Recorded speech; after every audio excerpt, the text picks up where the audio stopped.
doing, and we're underway. So welcome everybody, West Slope Startup Week. This is the third week of our programming. We have over 70 sessions. We're about halfway through. This is all volunteer driven, and thanks to our sponsors, US Bank, you can see them here on my screen, Greenline Ventures, Colorado Lending Source, CART, ASAP, Scape, and more, who have generously helped support make this free to everyone viewing, and for the whole month of our programming. I want to point out a few other quick things before we get started. The first is that you can find information about this session and all your presenters at the westslope.startupweek.com, and I'm going to go ahead in the chat box and I'm going to leave a link to make it easy to access. The next thing is within your event schedule is you can find these mentor office hours, and you'll be a link here to go to this handy scheduler. There's lots of these resources still available from Energize Colorado volunteers who are sharing their time on everything from strategy to financing and funding and marketing. So please take advantage of these folks who are generously sharing their expertise with you this month. And with that, I'm going to turn it over to our host, Amanda Gaube, who's going to be sharing a panelist around how to build organizational success. So Amanda, I'm going to turn it to you now. Awesome. Thanks, Spencer. Hi, everyone, and welcome. We're so excited to chat with you today. So I'm going to go through a little bit of just some ground rules, the fun stuff to start, and then get into a little bit about what we're going to be talking about, do some introductions, and then we'll get into the real meat of things. So would definitely encourage everyone to turn on their cameras if they feel comfortable. So you'll see the panelists and I are from the Roaring Fork Valley. So we have our lovely like Soperus and other Aspen, Carbondale backgrounds on, so you kind of know who is who. I'd also encourage everyone, if you have questions throughout the session, ideas, thoughts, or even disagree with us, please go ahead and put the information into the chat. We are going to be monitoring it. And as we kind of flow through the questions with the panel, what we'll do is save plenty of time for questions. We did do a survey ahead of time, and so we have some of those questions at the end, and we'll spend probably about 10 minutes at the end going through those specific areas as well. Okay, so getting into the fun of it. So this topic is near and dear to my heart, just around organizational success in terms of what does that look like, and really asking and going for what you need. So a little bit about me. Like Spencer said, my name is Amanda Gaube, and I'm a manager of sales strategy enablement at Zscaler. And my background is very diverse in terms of, I started at in the agency space, and then I moved into the SaaS technology world, and I've actually worked remote for SaaS technology companies for the last 3 years. So if anyone wants to know about transitioning from agency to consulting to the SaaS technology space, let me know. In between that time, I was also laid off. So if anyone's in that boat, we can also talk about that. But I want to let the rest of the panel go ahead and introduce themselves before we start getting into some more of the questions. Sylvia, would you mind go ahead and giving your background? Sure. Good morning. I'm Sylvia Theisen, and being the least technical on the panel, it's no surprise that I appear to be missing part of my head and have blue teeth, but let's just roll with that. I come to the panel bringing the perspective of self-employed person. I've been mostly self-employed my whole adult life. I have 2 different businesses. I'm a realtor here in the Valley. I serve both locals and work with investors. Real estate investing is one of my passions. And then I have a background in psychology. My first career, I was a psychotherapist.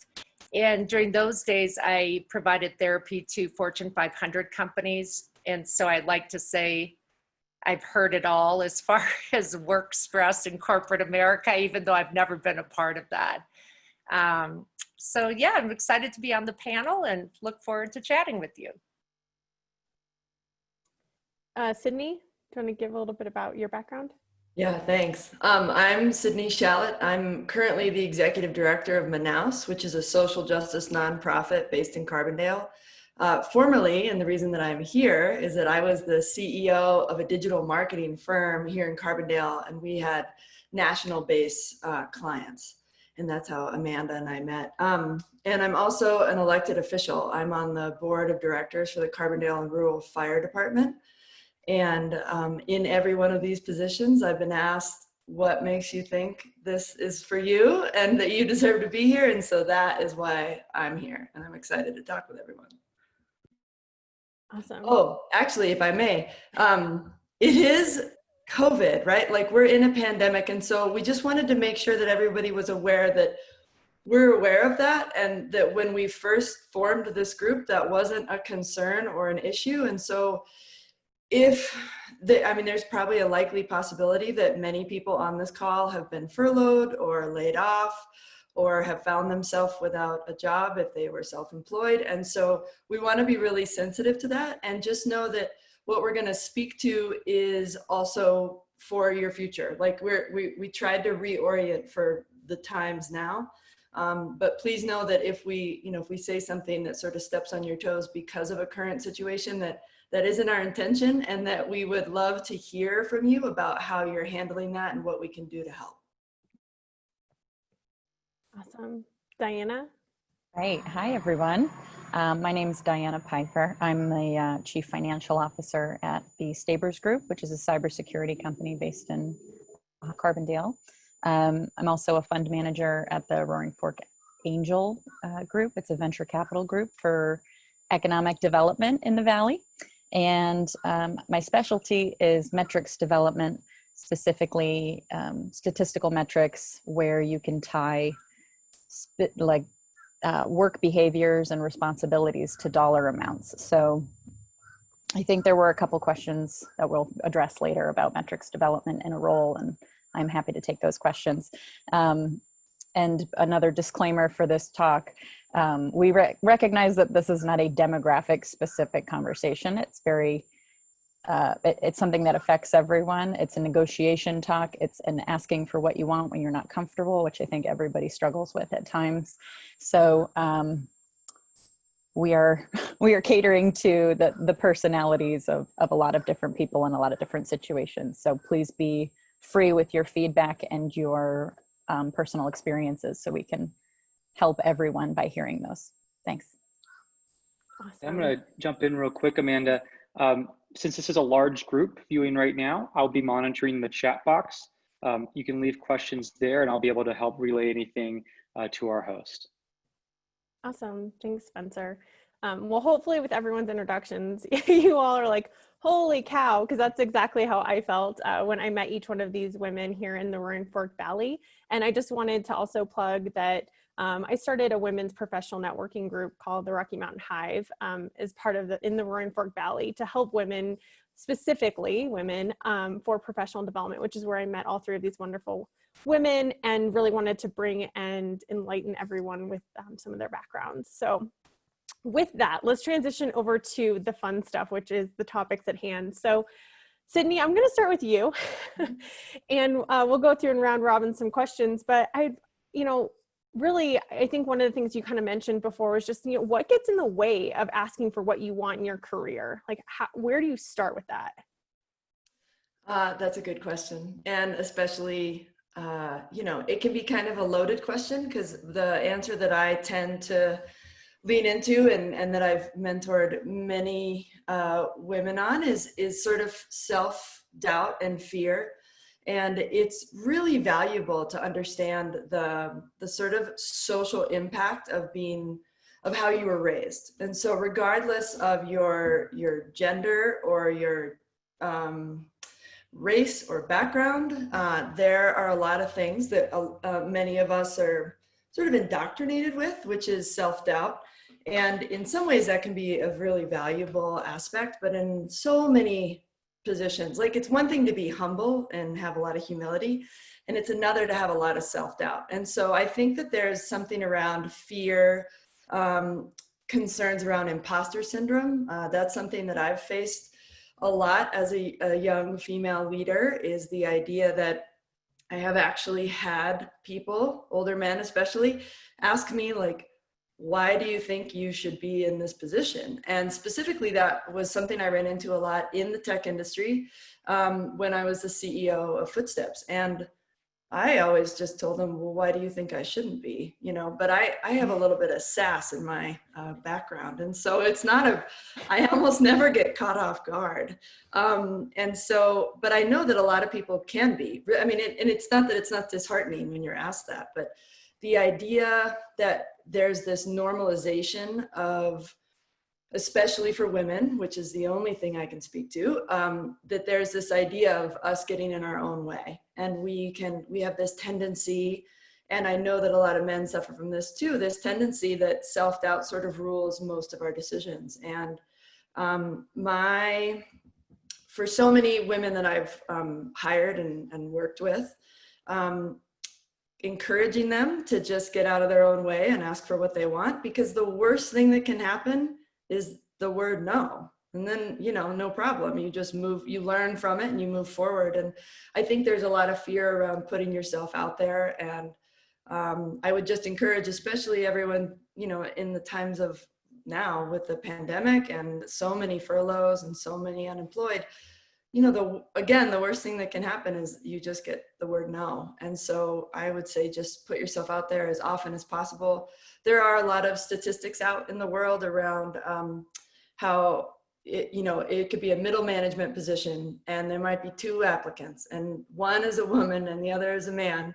And regardless of the hiring policies and practices of the organization that you're trying to become a member of or move your way up in, 85% of women are qualified but don't apply, and 25% of men are qualified and do apply. And so it's really that latter aspect, because I'm sort of on the sort of male spectrum of that, where it's like, well, I didn't know if I really qualified to be the CEO, but how would I not know if I didn't just apply? You just have to try. And I think that that's a big piece of it, is overcoming your own self-doubt. And again, the worst thing that can happen is that they say no. And then there's another question that I know that popped up in our survey, was the idea of, I do not have children, but I've worked with lots of women who do. And there's a consistent and constant fear of losing out on years if you take maternity leave, or if you're lucky enough to receive maternity leave, much less be able to actually take it. And I think that there's a lot of authenticity issues around people coming back to work after having children, or having just a life experience that's pulled you out of the office or out of the workspace. Every one of our experiences in our life, if you're kind of willing to have some really significant vulnerability and authenticity in your role and in how you present yourself, I am a firm believer that every experience, including motherhood or fatherhood or becoming a caregiver for a parent or a neighbor, that those are all very valid experiences that actually add to your capacity as an employee and a coworker and a colleague. And those are totally, it's all your own narrative. And so if you can work to write your narrative in a way that every experience you've had actually empowers you to go further, you'll go further, at least in my opinion. And then that sort of leads us into a question that I'd like to ask Sylvia is, what do you think are some telling character traits, especially for when you're asking for, oh, Sylvia, you've like disappeared. I know, Sylvia, maybe you turn your background off. There we are. Okay, she's back. Yeah, I'm just curious about what you've seen, especially as a sole proprietor and a social entrepreneur, what you've seen. Character traits can be kind of a vague question, but what are sort of some of the character traits you've seen as you've grown throughout your career and as you watch others grow? Yeah, thanks, Sydney. I wanted to piggyback on one of the things you said. I'm sure a lot of you have heard about that old, I think it was Hewlett-Packard study with the percentages of how confident men feel, and men, P.S., we're not picking on you, but just for the sake of discussion. And in that study, they found that women tended to feel that they needed to check all the boxes in order to be ready. And initially that was seen as a confidence issue.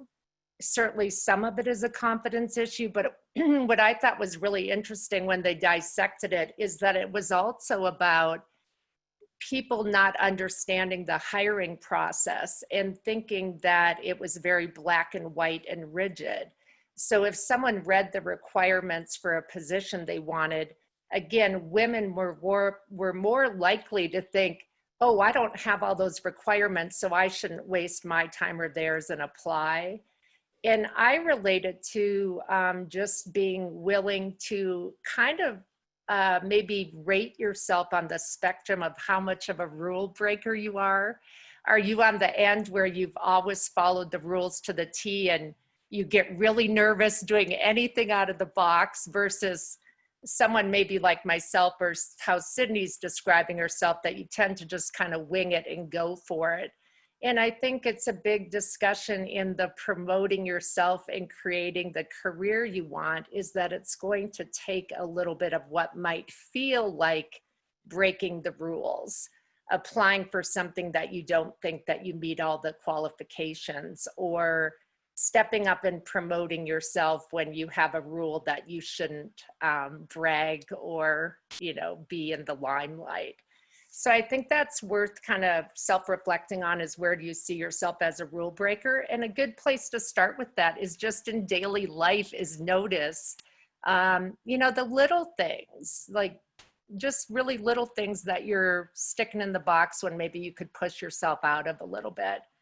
Another trait, Sydney mentioned the imposter syndrome. Probably most of you have heard of that. If you haven't, it's worth a quick Google. It basically normalizes that we all feel at some time that maybe we're faking it, maybe we don't deserve what we're going for, and especially for women, a fear of, oh, what if someone found out? What if I'm going big in my career and someone found out that I don't really know what I'm doing? I think some good workarounds, if you realize that you're having some of that imposter syndrome, one is to recognize it's super normal. Everybody has it, or most people have it to some degree. And a lot of overcoming that is self-talk. That instead of focusing on, oh, I don't have the right skills, or I'm too shy, or I might be kind of faking it, is to start doing self-talk that builds you up, and to focus on, you know, what all your strengths are, what your accomplishments are, and why you might be well qualified.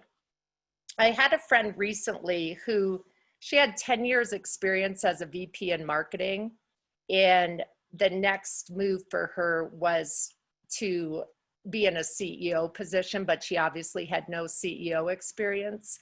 And we talked a lot about it, both about the imposter syndrome and the rule following. And the reality is you can't get to that position if you've never been it. You can't wait for the experience. So we came up with just, you know, really talking about, go ahead and start applying for those positions. And what's the worst thing that happens? You don't get it. And within a ridiculously short amount of time, she did beat out, for a very competitive position, I think she beat out 60 people, many of whom did have the experience, and she got the job.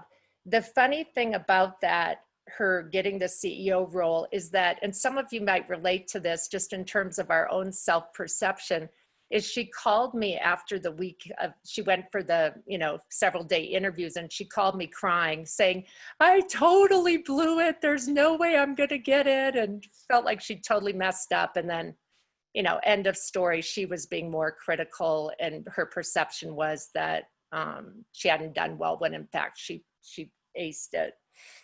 I guess the last thing I would say in terms of traits is to think about it in terms of, you know, jump before you're ready, and to kind of look at yourself of, are you always waiting to get ready, and what would it take to maybe push yourself to take that stretch and jump before, you know, it really feels like you're there. Sydney touched on it a little bit, that one of my favorite exercises is to do that worst case scenario. You know, whether you're thinking about speaking up more, or whether you're thinking about asking for something. For me in life, it helps to think of, okay, what's the absolutely worst thing that could happen? And then if I come up with that and feel like, oh, I could live through that, it makes it a whole lot easier. Usually the worst case scenario isn't actually that horrible. So that's a few ideas on traits. You know, I come from the personal development psychology lens of everything, but I'm going to turn it over to Dianna. Dianna, you come from more of the metrics and behavioral numbers. And what would you say approaching it from a very different lens than I would? Yeah, thank you. Well, there's a lot of, the reason why in the top of this, I said this is all personality dependent is because there are going to be a lot of tactics here where it's like, hey, get yourself outside your comfort zone, which might not be helpful to you. Because if you're not ready to do that, then you're not able to ask for what you want. So like Sylvia said, I come from both a financial role and a behavioral role. So how you view yourself is very important, of course, but even more important sometimes, especially when asking for a promotion or a raise, is how other people perceive you within a company. So I want to talk about using a tactic of having an advocate for you to be promoted or to get a raise or to improve your position within a firm by shaping people's perception. Finding an advocate can be difficult because you have to, they're kind of narrowed down to 4 things. 1, you have to find someone who has sway in the company. 2, you've got to make them your pal. The 3rd is you have to figure out what their goals are and how you can help them as well. And then the 4th is strategizing together to sort of get what you both want. So I'll go back and kind of talk about these in depth. So finding someone who has sway. This could be a person who has worked with one of the C-suite executives for a while. They've been at the company a bit. They have a good reputation. They're well liked. They don't even really have to be particularly good at their job, but if people really like working with them, that's someone that you want in your corner. Highly skilled, of course, is great, but we all know someone who's highly skilled that people don't really want to work with. So I would choose likable over skilled if you have to narrow it down. Making them your pal. This is going to be a lot like a dating process. So get interested in what they're interested in. Make sure that they can gain something from knowing you as well. Do everything you can to provide a benefit to them, and also be likable, be easy to work with, be on time, be enthusiastic. None of those things take any real talent. It's just a matter of attitude.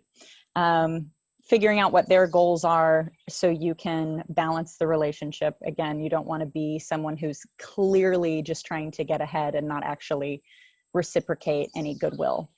And then strategizing with one another how you're going to get what you want. So if you're new to a company and it's a big company, it's hard, especially now being remote, to get your name circulating in a positive way. Sometimes in office you can rely on your presence, your day-to-day small talk, your cheeriness or something like that to sort of win favor. But in a remote setting, it's camera always on, dressed well, at least from the waist up, again, being on time, not having your dog barking in the background, things, just basic virtual online etiquette that is going to at least keep you in good favor with people. One thing that I did before I was in finance, I was in the military, which, as you might have guessed, is not a super women-friendly place, but I'm really grateful for that environment because no one can tell me no anymore, and no one can kind of cast me aside. So one thing I did when a guy who was higher than me went on vacation, I just started sitting in his office. And people were like, "Ma'am, are you the new executive officer?" And I was like, yes, I am. And I just manipulated people, pretty much manipulated their perception into me being in this role of power. Like I'm the right hand to this guy. So when he's on vacation, I'm in charge. But how you could do this virtually is try to get in as many out of office replies as possible. Like, "Hey, I'm out of office. Call Dianna for anything that you need." And again, associate yourself with good people, people in positions of power, and that proximity helps shape the perception of like, well, she must be something. She must be good at her job. She must be dependable because, you know, Scott, the COO, is saying contact Dianna when I'm not here. So that's just an example of using basic behaviors to sort of shape perception for you to up your social capital before going into these conversations. And then people are much more receptive of you. If they don't know who you are, they're not going to say, you know what, you're right. You deserve to have more responsibility or be on a better team. But if you've already got some clout circulating, it's going to be a lot easier to have that conversation. So I mean, I'm talking about advocacy, but there's also mentorship. And I think, Amanda, you wanted to touch on that because that is like your bread and butter. If you could maybe talk about the difference and then how you could use a mentor. Yeah, absolutely. I'm gonna, I'll get to the mentorship. I'm gonna talk a little bit about professional development too. And I think one of the first things I'd love everyone to reflect on, because this is me to a T, is how many of you have taken a Strengths Finder and you are an achiever? Is anyone else an achiever, learner? Okay, I see some hands. So I think when it comes to finding organizational success and your own development and everything, if you are in this achiever stage, and if you haven't taken StrengthsFinder, I highly recommend it. You may know you're an achiever if you were the person that got A's in high school, or like if you got a B, you were very upset. That was me, right? And so I think it's really important to take a step back and look at the broader view. In terms of your own development and like where you want to go within an organization. There's this concept of contentment versus complacency, right? And so I think that for me personally, what I have continued to do as I develop myself or look where I want to go in terms of my career or within an organization or asking for what I want, I ask myself, am I content? Am I content with what I'm doing right now, or have I fallen to complacency? And if I fall into complacency, that's where I need to upskill, up-level, build more professional development, find mentors to push me or what have you. If you are in the content stage, which sometimes it's hard to kind of find yourself in, it's really important to kind of flip your mindset and to be okay with being content sometimes, right? We don't always have to push and push and push and push.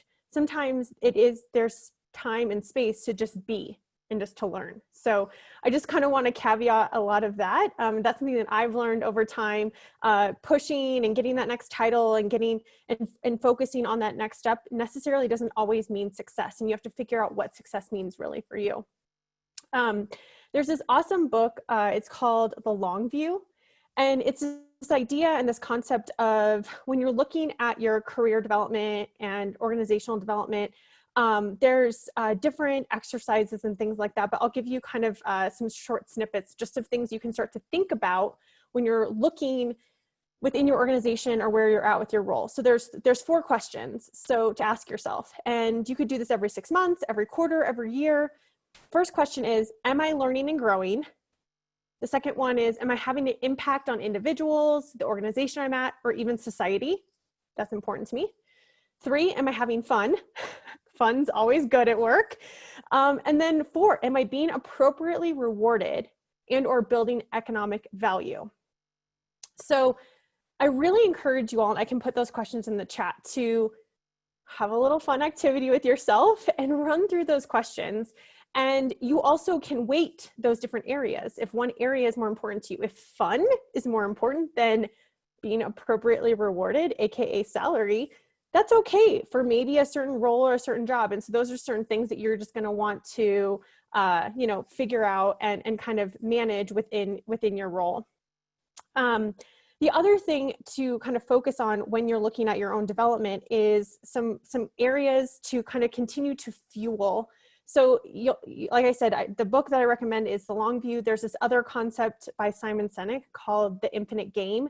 Both of these have the same view. It's this long view. It's this long term. We are all playing this long game of a career, right? No one wins or loses at a job, right? Like another infinite game is marriage. I don't sit and say, Dianna, my marriage is better than yours, because no one wins or loses, I guess. Like who can tell whose marriage is better? Same thing with the job or same thing with a career. So we have to look at this longer term aspect of where we're trying to get to. And as we're looking at this longer term view and you look at your own development, are you building your skills that you want? Are you building meaningful experiences that are going to help fuel you to each new level? And then are you building relationships? So getting back to what Dianna was talking about with the stakeholders, and I call them stakeholders, but those internal team members, are you building each of those as you move along, depending on whichever company you're at, whatever role you're at? All those things are going to be transportable in your fuel as you continue to move and grow. And so as you're starting to think about all of those different areas, you may lean into one or another, right? You may lean into kind of building those allies. Maybe the next time you lean into building that knowledge. And, I recommend I'm the person that signs up for all the webinars, and I try to go to one a week, and I'm getting spammed all over the place, but I'm okay with it because I like to just listen and hear what's going on in the world. Another thing, you might just find other people on LinkedIn that have similar backgrounds, and you start watching their feeds and start to see what they're talking about. There's a lot of ways to do continuous learning, and it doesn't necessarily have to just do with like going to conferences or going webinars. You guys are doing a continuous learning right now. You're building your brains in a different sort of way and hopefully shaping and molding it in a different kind of setting. So really, again, just think about that longer term view. I would highly recommend it because oftentimes we get stuck in this little finite box of, I want to get this next title. I want to get this next pay raise. And think about a little bit longer.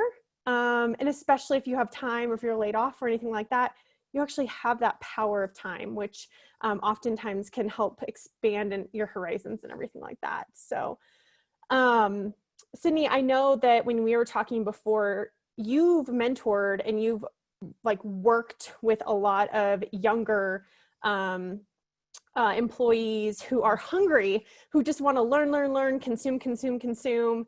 What advice did you give them in terms of like thinking about their professional development? Yeah, thanks. That's a good segue. You nailed that one. When I was at Footsteps Marketing, people would find we had a full web development team, a social media marketing team, and then a digital advertising team. And so each of those has a pretty specific skill set, and folks would come all the time to me with an idea about, whether it was a conference or an online learning course.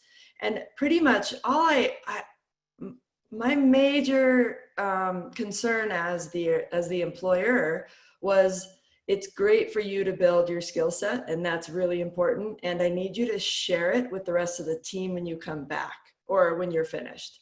And so I think that there's a lot of sort of holistic growth that can happen for a whole team, but especially if you want more responsibility down the road, or if you're considering it now, the idea of being a leader, it almost always also means being a sharer. And so one of the things that I would always ask of my teammates who were asking for, a budget maybe to travel somewhere to go to a 2 or 3 day conference, that can be a couple $1,000s easily. The idea would be like, okay, you might not be in sales, right? But I need to know how you're going to take the information you learn and bring it back and translate it and make it really digestible for our team. And then what are some action items that right now you can consider taking, that you can foresee yourself taking with the team? And then also, what are maybe some action items that once you're, oh, my video went away, sorry. Once you're kind of up and running and you're back from the conference, let's say, or you're done with a big lynda.com development piece, how are you going to share that? How do you share the knowledge? Because sometimes you're the advocate, like Dianna was talking about, and sometimes you're looking for an advocate. And so to just sort of naturally and with a lot of humility be that person is a really powerful tool. There's also some aspects of conferences and learning things like this one that maybe you don't get a lot from. And so that's okay. We're not always going to crush it when it comes to educational success, right? And I've been to many conferences that I walked away from like, I can't believe I paid money for that, you know? But what's important is that you also try really hard to find a little nugget of wisdom that you can take from everything you do.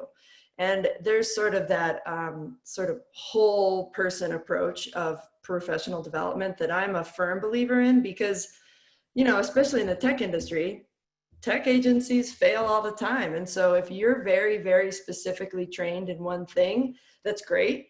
And it might be limiting. And so my advice is to always try to find something that you can share with other teammates and other teams. And then, I don't know, there's always, I always find it really satisfying when someone comes back from a professional development opportunity and doesn't just share like a spreadsheet of what they learned or links to other opportunities, but really takes action and then shares that action plan with their colleagues. For our company, for Footsteps, that was a huge piece of our whole team developing, which was really exciting.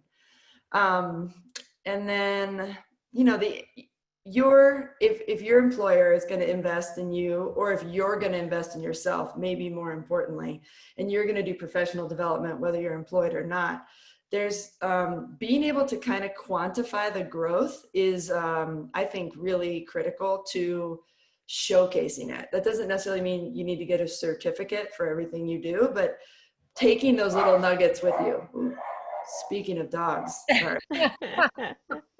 There's a lot of authenticity happening in my house right now. I apologize.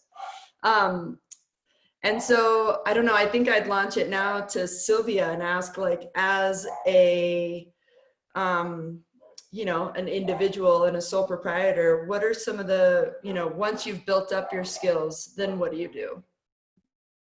Yeah, so I think as a self-employed person, you know, self-promotion is a daily activity.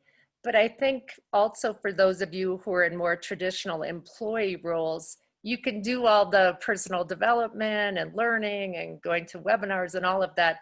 But in the end, you still have to promote yourself, right? Highly unlikely anyone's going to come along and say, hey, it looks like you're really working hard to grow. And one way to do that, I think some of us have, when you think of promoting yourself, it almost has a negative connotation.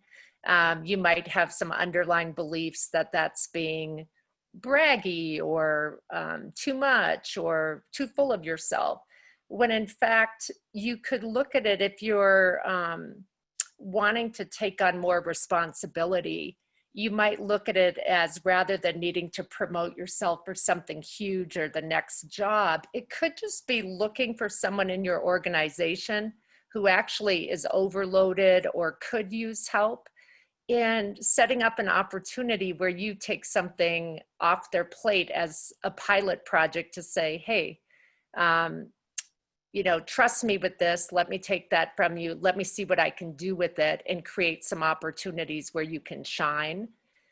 I think another thing that comes to mind is that negotiation similarly often gets a bad rap. When people think of negotiating, I'm in real estate day in and day out, so that's a lot of my day is negotiating. And it's interesting to watch people come at it with the perspective of that you have to be aggressive, or, you know, negotiating for yourself, you have to be loud and kind of, you know, ready to fight.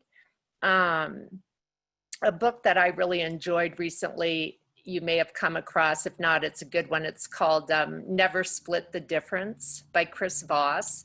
He was actually a, like an international hostage negotiator, so his stakes were high. But one of the big takeaways from that book for me was that the first step of negotiating is rapport. It's not actually aggression or having to be tough. And so if you find yourself being a little more timid, or maybe you're a little more introverted, you probably already have a lot of innate skills and strengths with negotiating, in that you understand that developing relationship and having rapport is the foundation. And if you can create scenarios where you have that rapport, and then you're partnering with people sort of from the same side of the table, looking out at the same goal, it, I think, helps to feel confident in promoting yourself as opposed to feeling like, you know, it's an adversarial kind of thing. But it's tough. I mean, I think part of promotion is you have to be willing to stand out. You have to be willing to have a little light shine on you. And you can expect that depending on your personality, that could be really uncomfortable. And again, it's the jump in before you're ready. Yeah, Sylvia, I was actually going to make a quick comment as a lot of people have moved to remote, and I myself have been remote. I think, you know, previously, if I'm like looking back to when I was in agency and I was, you know, sitting in a row of cubicles, people can see what you're doing. People know what you're doing. They see that you're in office. As everyone is transitioning to remote, maybe full-time, maybe forever, people have no idea what you're doing. So it is your job as the employee to let people know what you're accomplishing, letting people know what you're finishing and working on and doing, assuming that your manager or your manager's manager has any idea what you're accomplishing or the way that you're thinking about projects or what have you. It's just not going to happen. So I think even more so, you know, making a list, checking it twice, but making that list and starting to promote or to at least catalog the things that you're doing and completing is even more important in this remote day and age. I love that, Amanda. And I think, you know, there's subtle ways to do that too. If you're sitting on a webinar or something remote and you hear a discussion, you might just email an article that's relevant and say, hey, just read this, thought it was pertinent to today's conversation. And it shows you're in the game and going above and beyond and that you're interested and engaged, basically. So I think there's a lot of little things being remote that you can do. Amanda, you've done an amazing job of that. I mean, you're wired for that, right? That could be a whole nother hour on, yeah, how to promote yourself remotely. Do we have any questions here? Let's see. Okay. I don't think so. I know that one of the things that I'd love Dianna to talk a little bit more about is one of the questions we got in the survey was just around actually like metricing yourself, like how to actually put metrics to your goals or to like things that you are doing. So let's say you're creating that list of the things that you're accomplishing, the projects you're working on. How do you actually show that they've been successful versus just like, okay, they're done now, give me a raise or a promotion or whatever you might be asking for. So Dianna, what do you have thoughts on that one? I have many thoughts on that one. There are a few positions in a company that come with their set of metrics. If you're in sales, for instance, if you're in engineering, it can be pretty easy to say to someone, here's my performance. It's exceeding standard. Give me a raise. And that's a very easy conversation to have. But when you're in a position that has pretty vague responsibilities that haven't been clearly laid out, you have an opportunity there to develop your own, but that can be really overwhelming if you've never done it before.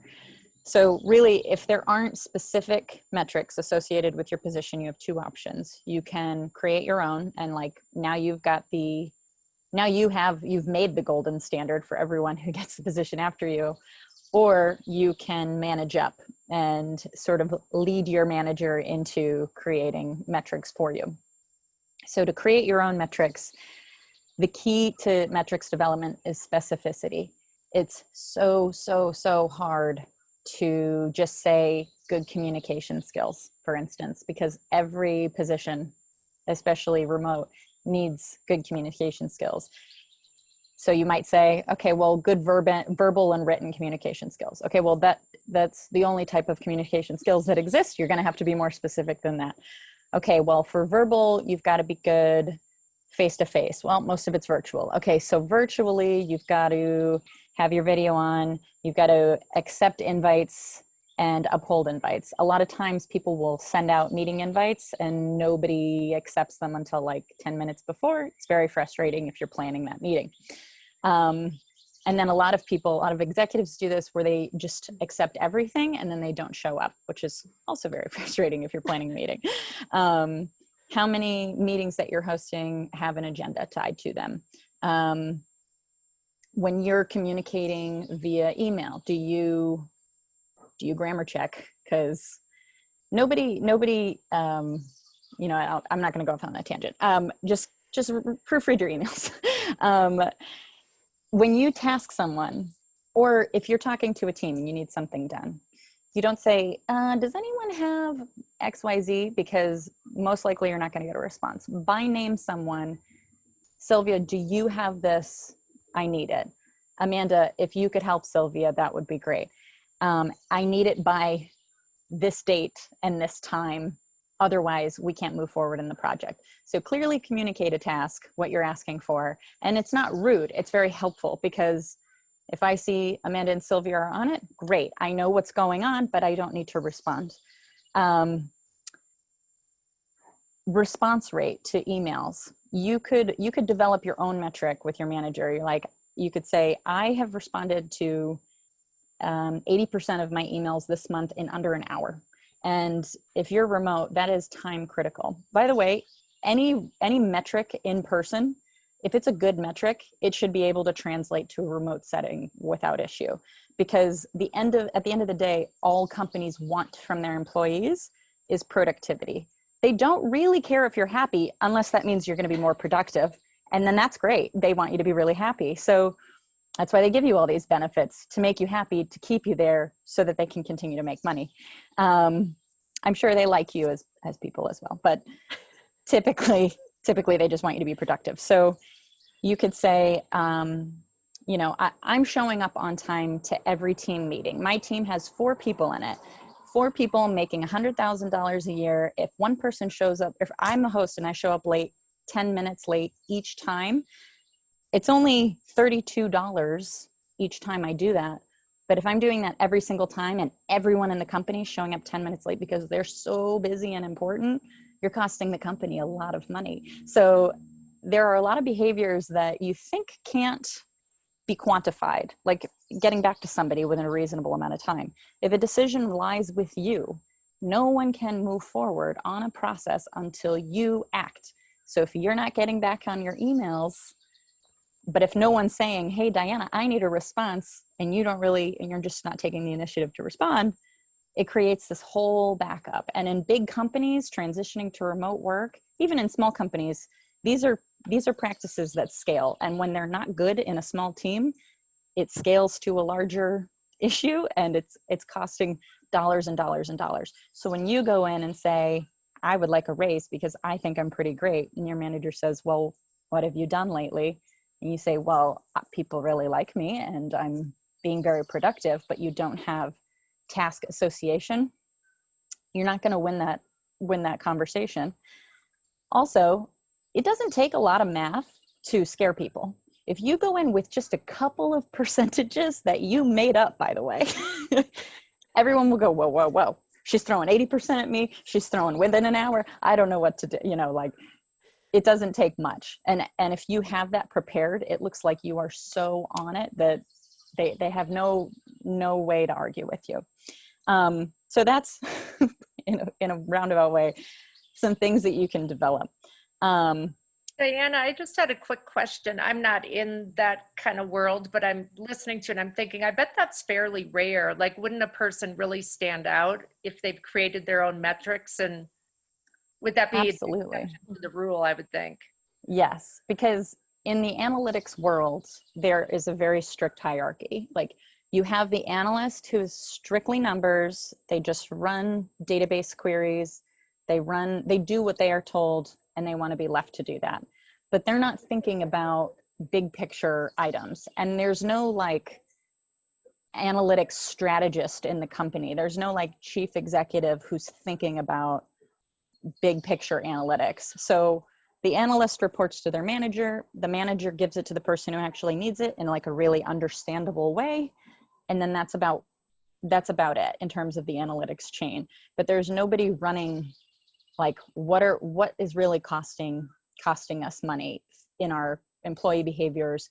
And by the way, not having set metrics in these positions isn't just bad for the employee because you don't know if you're being successful or not, but it's bad for the company because you can't get rid of someone who is a chronic underperformer, because it works for both parties. And that's something you can frame to a manager as well, is like, I'm helping you make this position really strong for the future, because I'm giving you a benchmark of success, and we can tweak it together so that way everyone after me knows exactly what they're supposed to do. You can hire for those skill sets, and it's going to improve the company in this way. But if you don't tie your performance back to the company in some way, it just won't matter. It just won't matter. One way to talk to a manager, if you're not comfortable coming up with metrics and going in hard with the data, you can just say, you know, what will make me successful in your eyes? How will we know if I've been successful in this role? And oftentimes managers will give you really vague answers like, oh, if the company meets its sales quota, or if the company grows, or if the product launches on time, or something like that. But that's not a good enough answer. And you can say, I know this is kind of a big question, so if you want to take time to think about it, I want to make sure I'm doing the best I can do for you and the company, but maybe next week we could revisit this topic in a one-on-one again, just so I'm clear on what I need to do to be successful. And that way you can just kind of get the conversation going in a very non-threatening way. You're not attacking them. You're not telling them that they don't know what's going to make you successful, and you give them time to think about it. But those are two pretty big topics. But if you have questions, I love talking about this stuff. So. I know we've got about 7 minutes. I just wanted to, we have a few more questions, but just wanted to open it up really quick if anyone feels comfortable coming off mute and asking a question, anything from what we've talked about so far. You know, if I may, Yeah. someone named Megan Allen popped into the chat and commented on the likability over skills, that's so true in most cases. Megan, I'm not calling you out to speak, I promise. I just know that can be an unfortunate and kind of intimidating feature if you're not sort of exuberant, you know, if you're not loud or willing to just throw yourself in the middle of a thing, right? And that's not an easy thing to learn how to do or to get comfortable with. And I think that what's a really important thing is that it sort of ties back to the metric conversation we were just having with Dianna, is the idea that you can be likable, right, and get a job. And that doesn't mean you're going to keep your job, because if you can't prove your skill set, or prove that you're growing, or prove that you really care about the company and that you're authentic in your position, you are likely not going to stay in that position. You might not get fired, but you might not stay. And so it's one of those aspects where it's like, it's okay. It's really encouraged to actually be your very authentic self. And if you happen to be shy or meek or uncomfortable, that's okay. Like that, you don't have to be boisterous to get a job. And in a lot of cases, I think if the hiring manager is pretty skilled, they can kind of dig out what they need from you. It's not to say that your skill set isn't really important. And so one of the pieces that sort of ties back to something Sylvia and Amanda both mentioned is the idea of self-promotion. That does not mean you have to come in with pom-poms and a song written about how great you are. You just need to be able to identify your skills. And sometimes those skills can be pretty abstract. Like it's not an easy skill. It's not an easy skill to actually identify your skills. And so that's another piece where having a mentor or an ally that you can say, you know, I lost whatever the position is. You want to know, how do I succinctly define what I just did? And oftentimes having that ally or your manager or someone who is like a mentor, really they can help you like define what it is your skill set was or why you were successful in that project, or just as importantly, because sometimes you're not successful, what you learned from it and how you would do it differently in the future. Because we're not all going to win every time. That's why business is struggling, and that's why life can be really hard sometimes, is that we don't always get ahead. But in those circumstances, regardless of your sort of outward facing character traits, all the sort of topics that we covered today are really tie into if you have a network that you can use to help you define your skill sets and then then you can kind of define metrics, and then you can continue to self-promote in a really authentic way. I think that that's a critical piece. And so Megan, I just wanted to highlight that because I know you highlighted it and I was like, I don't want that to be a negative thing. It can be really annoying when some, sort of jackweed gets a job and you're like, he's not even qualified. He's just annoying and loud and whatever. And it's just really important to remember that, like, that's okay. You're going to get a different job and you're going to do better because you're authentic. And even if you do have those skill sets, maybe he'll learn those skill sets that you already had. And so maybe it's going to put you in a different position. I just used a lot of time. Sorry. I hope that was helpful. I actually know Megan, and she is extremely likable. So she fits into this category. Great. Oh, good. Yeah, I wanted to, if there's any other questions, feel free to throw them in the chat. But one thing, like some words or terminology that everyone's kind of been rolling around with is ally, advocacy, mentor. And so I just want to make sure that we kind of define that, or just, I want to speak to that just for a minute or two here. I think when we think about allies we have in our life and in career, in space, and whatever we may be doing, it is really important to have those allies at work, 100%. That is how we can continue to promote, how we can bounce those metrics, those ideas. They can help us when we are going for a raise, more than likely, or a promotion, or try to move up. If we are trying to do that, a typical manager isn't just going to make that decision on their own. They're going to go ask the people that you work with directly. They're going to go ask that other leader. They're going to ask your peers oftentimes, hey, did Amanda help on that project? Or how was it working with that? Would you be okay with Amanda managing you? Would you be okay with Amanda doing X, Y, Z? If they are a good manager or good leaders, they are 100% doing that. So keep that in mind. Oftentimes, many of you may have done this at organizations, but this 360 feedback or review, where it's like you are getting feedback from the peers, the people you work with closest to, and ask them candidly, what are some ways that I could grow or enhance? I did this at my last company, and I had a coworker just say, hey, can you pause when someone asks a question? Can you pause for a couple of seconds so I actually have a chance to answer quicker? I'm more of a quick drawer. I can answer really fast. But it was really good feedback for me just to take 2 seconds to breathe, and then also let somebody else to have an opportunity to go in and answer the question. But those are things that you should be able to feel comfortable kind of working with your peers, because those are people that your manager is going to go ask and talk to.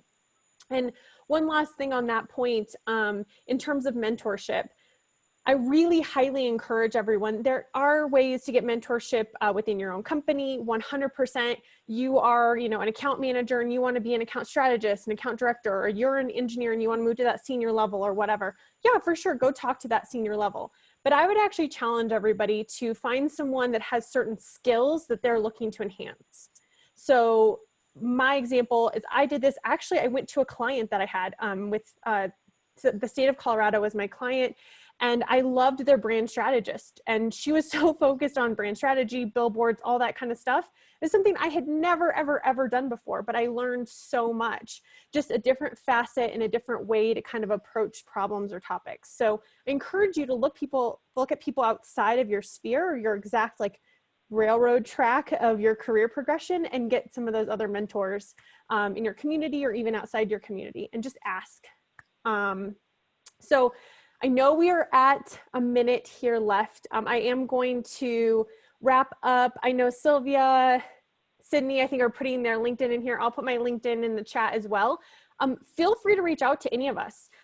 We are happy to chat with you all again, have another session or what have you. If you have follow-up questions, just definitely let us know. But thank you so much for attending, and hope you all can join the other Western Slope Startup Week events, and let us know if you have any questions. So we'll stay on here for another minute or two. Thanks, everyone. Thank you all.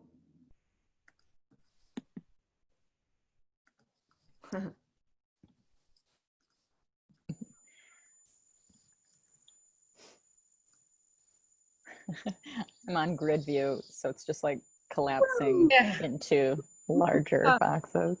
I threw my email in the chat too, just in case anybody tossed all of our LinkedIn links. Oh, Thank good.